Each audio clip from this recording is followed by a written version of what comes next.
Hola, este es el primer episodio de NTV Podcast, espacio para hablar sobre la escena política, económica y social de América Latina y el mundo. Mi nombre es Carlos Bedoya y hoy tengo el agrado de entrevistar a Óscar Ugarteche sobre el desplome del precio del petróleo, que el 20 de abril llegó a cotizarse en menos $40.32. ¿Cuáles serán los impactos de este desplome para nuestra región y el mundo? Son, entre otras cuestiones, que abordaremos con Óscar Ugarteche. Óscar es doctor en Filosofía e Historia por la Universidad de Bergen. Es economista, escritor, profesor e investigador titular del Instituto de Investigaciones Económicas de la Universidad Nacional Autónoma de México, la UNAM. ¿Cómo estás, Óscar? Bienvenido. ¿Qué tal, Carlos? Un hecho histórico, el petróleo se fue a menos 40.32 y yo me pregunto, o repito la pregunta que se hizo el periódico La Jornada, tú que eres un peruano radicado en México, ¿cómo es posible que el petróleo, cómo puede ser negativo el precio del petróleo? Para comenzar, no sé si nos puedes contar un poquito esta historia, porque lo estamos viendo en la lógica que dicen, no, lo que pasa es que los comerciantes se quedaron sin tanques de almacenamiento, pero esto tiene una historia detrás, hay geopolítica detrás. La historia económica es que estamos pasando por la peor crisis económica desde la que hay registro de Producto Bruto Interno, que es 1950. Esto es una bajada del PIB más grande y más pronta, más intensa, de lo que fue la bajada del periodo 29-31, que fue una bajada más lenta. Para que tener órdenes de magnitud, para que tengamos una idea de qué estamos hablando, Estados Unidos el año según la proyección del Fondo Monetario de la semana pasada, de la segunda semana de abril del 2020, ellos proyectan que Estados Unidos el año 2020 se contraerá 5.9%, que los países europeos de la zona euro se contraerán 7.5%, que Japón se contraerá 5.12%. Y en América Latina, por nombrar algunos países, México se contraerá 6.6%, Argentina 5.7% y Chile y el Perú se contraerán 4.5%. Estas contracciones y la de China, que venía creciendo a 6%, que va a reducir su crecimiento, o sea, no se contrae, pero va a crecer a apenas 1.2%. El próximo año se espera una recuperación económica que va a ser menor para todos los países, menos para China, que crecerá al 7.2%. Entonces, estamos en un mundo donde por primera vez en la historia se dejó de producir en simultáneo en todo el mundo. Eso no había pasado jamás. Cuando la gripe española del 18, que tuvo 40 millones de muertos, las exportaciones de Estados Unidos entre el 18 y el 19 crecieron casi 30%. Cuando la Segunda Guerra Mundial, después del desastre, los muertos de la Segunda Guerra Mundial, hay una leve recuperación económica después del 46. Esto de que todo el aparato económico de todo el mundo se para es inédito. Y lo otro que ha sido inédito es que como es una enfermedad y tú no puedes ver a la otra persona porque te transmite el virus, los servicios se detuvieron, con lo cual restaurantes, hoteles, aviones, etcétera, se pararon también. Se paró el mundo. Esto no había pasado jamás. Ante la parada del mundo, hay algunos efectos laterales que se convierten en fundamentales, pero esos son efectos laterales en realidad. O sea, una vez que tú paras la producción para proteger la vida humana y la producción se queda parada 6 semanas, 8 semanas, 12 semanas, ¿no? Las semanas que sean, y la echas a andar nuevamente, la vas a echar a andar lentamente. Primero, porque la gente no puede trabajar muy junta. O sea, ya sabemos cómo se contagia esto, entonces digamos que los centros de trabajo van a tener menos personal del personal que tenían antes. Y claro, no es que el día siguiente de la cuarentena todos vamos a ir al restaurante, ¿no? No, pues. Ni al bar. No, pues.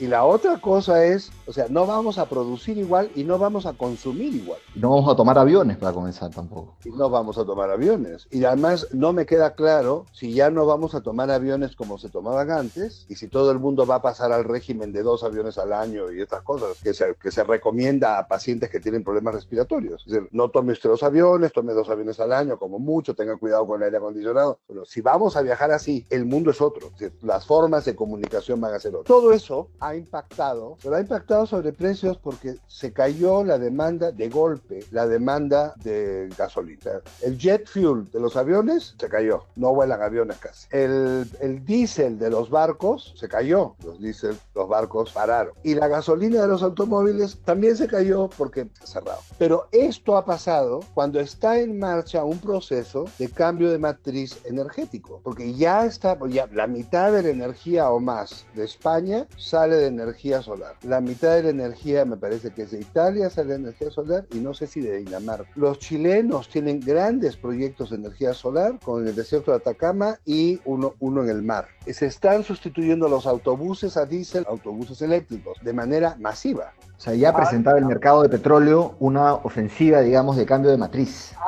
O sea, en simultáneo a todo lo que estamos viendo, ya venía un problema de cambio energético, que es el gran choque entre Estados Unidos y China. Hay algunos temas de guerra. Uno es el energético, el otro es telecomunicaciones y el tercero es automotriz. Pero bueno, en el energético, si China importa menos petróleo para generar electricidad, los europeos también, y vamos camino en otros países también a reducir el consumo de petróleo para generar electricidad, la demanda a largo plazo de petróleo es una demanda a la baja. Y en el cortísimo plazo, esa demanda se cayó de golpe por la enfermedad. Entonces tienes dos problemas. Uno, que es la caída, y el otro es cómo va a ser la recuperación. En ese marco, los que habían hecho apuestas a 60 días, con fecha de ayer, para entrega de petróleo estadounidense, porque es el West Texas, no es Brent. Brent, que tiene que ver con Medio Oriente, ese está en $20 barril, bajando, pero está en $20 barril. El que se desplomó fue el americano. ¿Y por qué se desplomó? Porque los productores de petróleo en Estados Unidos han seguido sacando petróleo al ritmo de siempre. Para un fabricante de petróleo, ¿qué es mejor? ¿Entregar el petróleo que ya tienes el contrato de entrega o dejar de producir? Entregar el petróleo. Claro. Ya te pagaron. Y también los árabes, con la reunión de la OPEP, también querían ellos no parar de producir. Sí, claro, no han parado de producir, pero en Oriente han bajado la producción. A mí no me queda claro que en Estados Unidos hayan bajado la producción. O sea, la impresión que da es que los productores estadounidenses siguen sacando petróleo como siempre y no tienen a dónde colocarlo, porque los compradores de futuros son gente que invierte en papeles financieros, tus ahorros para tu pensión. De repente te tocan la puerta y dicen: señor, aquí está el barco con petróleo. Entonces, ¿cuál petróleo? Yo no compré petróleo, yo compré un contrato de futuros para la rentabilidad del 7%. Y bueno, sí, pues, pero el contrato es un contrato con fecha de entrega. Y ahí es donde la cosa se ha fregado, porque llegó y la gente se encontró, los que habían encontrado futuros que no son consumidores, de repente se encontraron que tenían en las manos petróleo que ellos no quieren ni necesitan. ¿Por qué te haces tú con un barco y un petróleo en la puerta de tu casa? Nada. Entonces, bueno, pues tengo que entregárselo a alguien, tengo que hacer algo con esto.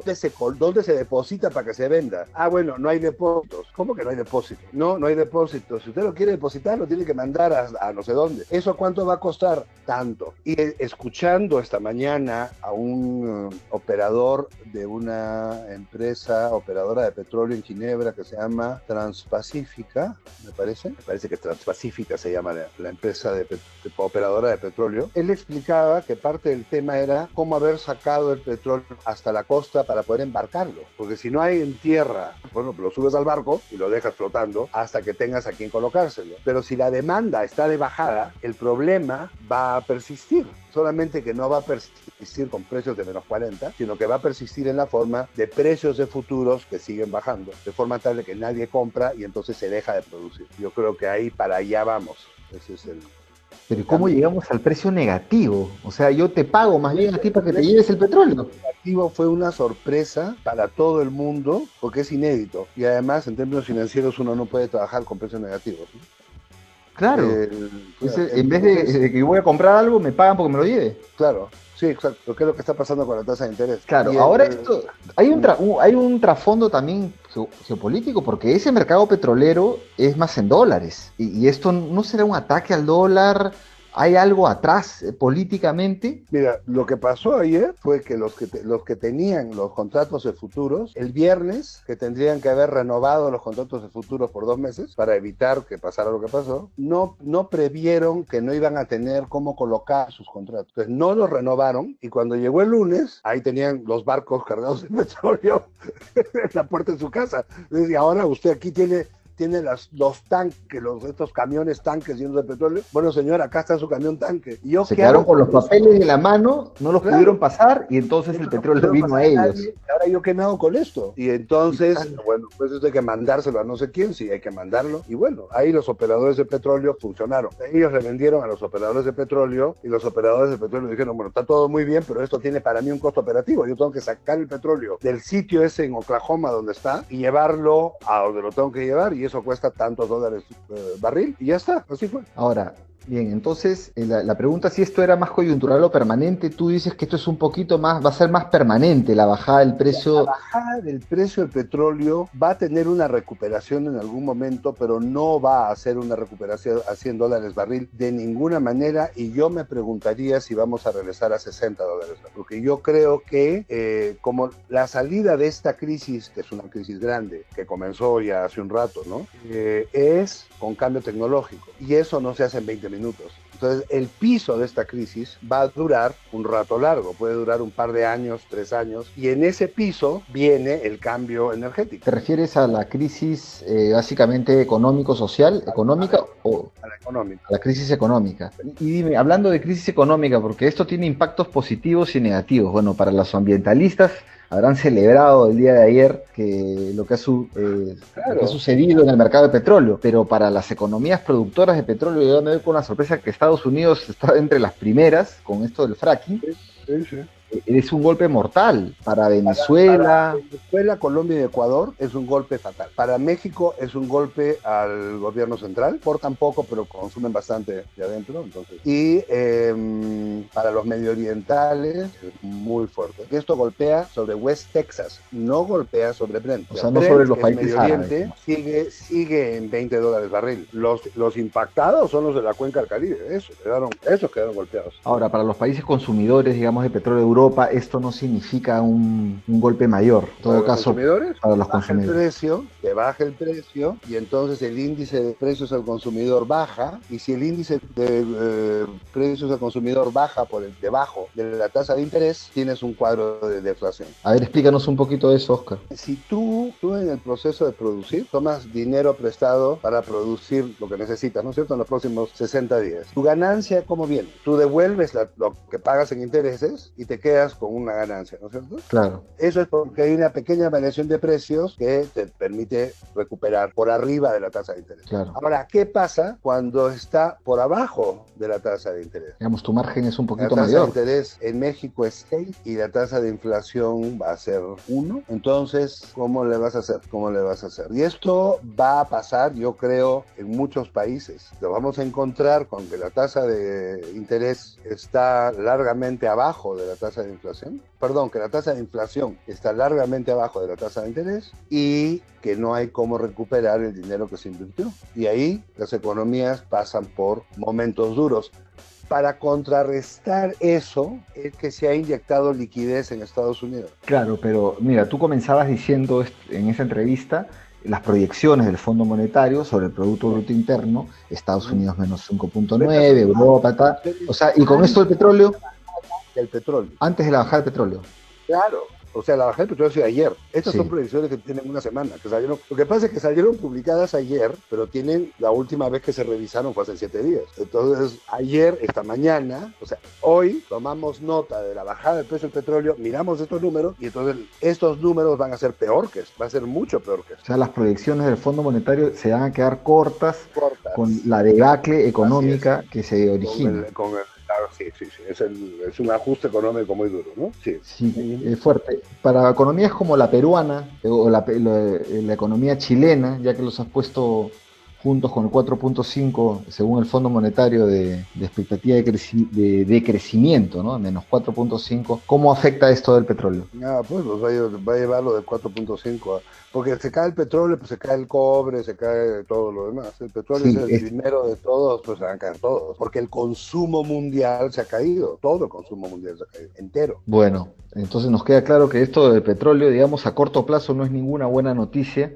De repente sí a un largo plazo en un cambio de matriz sea interesante ir dejando el petróleo, o sea, después de esta lección creo que se pasarán a otro tipo de energía. Y va a haber gente que va a decir, ¿Para qué queremos dejar el petróleo si está tan barato? Por razones ambientales vamos a dejarlo, no por precios, sino por el efecto ambiental. Hemos visto, el mundo entero ha visto que con la reducción del consumo de petróleo ha vuelto a la fauna, a los arbolitos en las ciudades, los ríos se han limpiado, Se ha ido el smog. los mares se han limpiado, el aire se ha limpiado, entonces estamos en un mundo que está bastante mejor, con poquísimo consumo de petróleo de lo que estaba con alto consumo de petróleo, pero lo hemos aprendido por accidente, por lo que pasó. Claro, por la cuarentena que ha dejado, digamos, a las ciudades vacías, ¿no? O sea, hacían las imágenes de Lima, Santiago, Bogotá, México, lucen vacías. Incluso en países donde no hay una cuarentena oficial, como en el caso de Nicaragua, igual la gente está metida en su casa, ¿no? Y las calles están desiertas. Bueno, Oscar, te agradezco mucho por habernos ilustrado en esto que significa el precio del petróleo, de la caída de este derrumbe nunca antes visto del precio del petróleo, que habrá llevado, no sé, a algunos a suicidarse, a alguna gente que se quedó con los papeles en la mano. Veamos. Veremos qué pasó, pero lo cierto es que no habíamos visto esta dimensión de caída. ¿Y cómo las prevés tú, las consecuencias sobre la banca? Porque la tasa de interés va a tener que bajar. La tasa de interés la están bajando, pues, para tratar de reanimar las economías, y están los bancos centrales inyectando liquidez para que las economías revivan. Pero ¿qué haces en un contexto donde la inflación sigue bajando? O sea, está bien que la inflación no se descontrole. Entonces vas a tener algo como en 2008, un credit crunch. Podría haber un credit crunch. Podríamos tener, o sea, una parálisis del crédito. Lo más serio que puede pasar, creo yo, en este momento, es que los bancos se queden con carteras pesadas. Estoy pensando en Nueva York y Londres, con garantías de estos futuros de petróleo. Entregaste al banco la garantía de los futuros de petróleo por $50 millones y de repente te encuentras que la garantía vale cero. Tú ya prestaste los 50 millones y ahora... Solamente en lo último que has dicho me he preocupado un montón, porque si en eso se mete la banca de inversión y los fondos de las AFPs que están metidas ahí, ya no va a ser una caída pues de, no sé, de 60%, sino de repente de más de los fondos. Pero ahí hay que ver dónde están metidos, yo no sé dónde están metidos, pero habría que ver dónde están metidos. Esperemos a ver, estamos en calientito, esperemos a ver qué sale, ¿no? Pero puede tener también un impacto sobre la banca de inversión, me parece. O sea, sí, claro, es como que podemos vivir una crisis financiera nueva. Puede desatar una crisis bancaria. Se puede desatar una crisis ¿no? bancaria. Muchas gracias, Oscar, por este análisis tan interesante sobre el desplome del precio del petróleo. Con nosotros será hasta otro episodio de NTV Podcast.